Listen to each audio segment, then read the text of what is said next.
შიში, ტკივილი, გამარჯვება. ბატუძე ხტომა ჩემი ცხოვრების განუყოფელი ნაწილია. ყველაზე ბედნიერი მაშინ ვარ, როდესაც ჰაერში ჩემს ვარჯიშს კარგად ვასრულებ. დაწყება ყოველთვის ძნელია. ზოგჯერ გონია, რომ ვერ შეძლებ, მაგრამ პირველ ნაბიჯებთან ერთად ხვდები, რომ გაქვს ძალა, შესაძლებლობა. თავიდანვე იდეალური ვერ იქნები, პროცესს უნდა ენდო. ეს დარბაზი ჩემი მეორე სახლია. აქ თავს როგორც საკუთარ სახლში, ისე ვგრძნობ. ყოველთვის ყველაფერი იდეალურად შეიძლება არ იყოს, მაგრამ დადებითი ენერგიით, ემოციებითა და ვარჯიშით ვაღწევთ იმას, რაც ყველაზე ძალიან გსურს.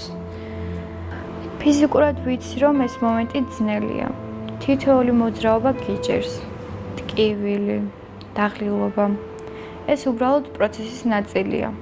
რაც უფრო მეტად ვცდილობ, მით უფრო ახლოს ვარ ჩემს მიზნებთან. ამ წამს გვგრძნობ იმას, რასაც სხვები ვერ გრძნობენ. ყველა მოძრაობა, ყოველი ხტომა, ჩემთვის გამარჯვებაა. მხოლოდ ბატუტი და მე. მწვრთნელთან კომუნიკაციასა და ვარჯიშს ძალიან დიდი მნიშვნელობა აქვს სპორტსმენისთვის. ოლიმპიადის ლიცენზიის მოსაპოვებლად 1 მიათედი დამაკვდა. თითქმის საუკეთესო ვიყავი და მიზანსაც მივაღწიე. საწყენია, როდესაც იცი რამდენი იშრომე იმისათვის, რაც ყველაზე ძალიან გინდოდა.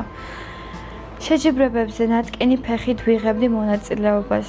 ვიცოდი, რომ საქმე ძალიან სერიოზულად იყო, მაგრამ თავს მაინც არ ვზოგავდი და ვიბრძოდი იმისთვის, რაც ყველაზე ძალიან მინდოდა, რომ გამომსვლოდა. ჩემი ბოლო შეჯიბრი მსოფლიო ჩემპიონატი იყო. მაშინ კი მუხზე ოპერაციის გაკეთება მომიწია. რეაბილიტაცია თვეები გაგრძელდა. ბევრი ალბათ დანებდებოდა. სპორტსმენს, რომელსაც დიდი მიზნები აქვს, არ უნდა გაჩერდეს. უნდა იბრძოლოს, უნდა გაუძლოს. ბევრ ტკივილს გაუწელი და მივხვდი, რომ ჩემი მიზანი კვლავ შეუსრულებელია. დაბრკოლებები და ხელის შემშლელი ფაქტორები ყოველთვის იქნება იმ თუ გზაზე, რომელსაც მიზნის მიღწევა ჰქვია. ყველაფერი შესაძლებელია და მიღწევადია. თუ შენ ეს მართლა მთელი გულით გინდა და გწამს. ახალი ნაბიჯების, ახალი ბრძოლებისა და მიზნების დროა, რომლისთვისაც ძალიან დიდი გზა მაქვს გასავლელი. ყველა უნდა დავწმუნდეთ იმაში, რომ შეუძლებელი არაფერი არ არის. მე ვიპოვნე ჩემი ძალა და თუ მე შემიძლია, შეგიძლია შენც.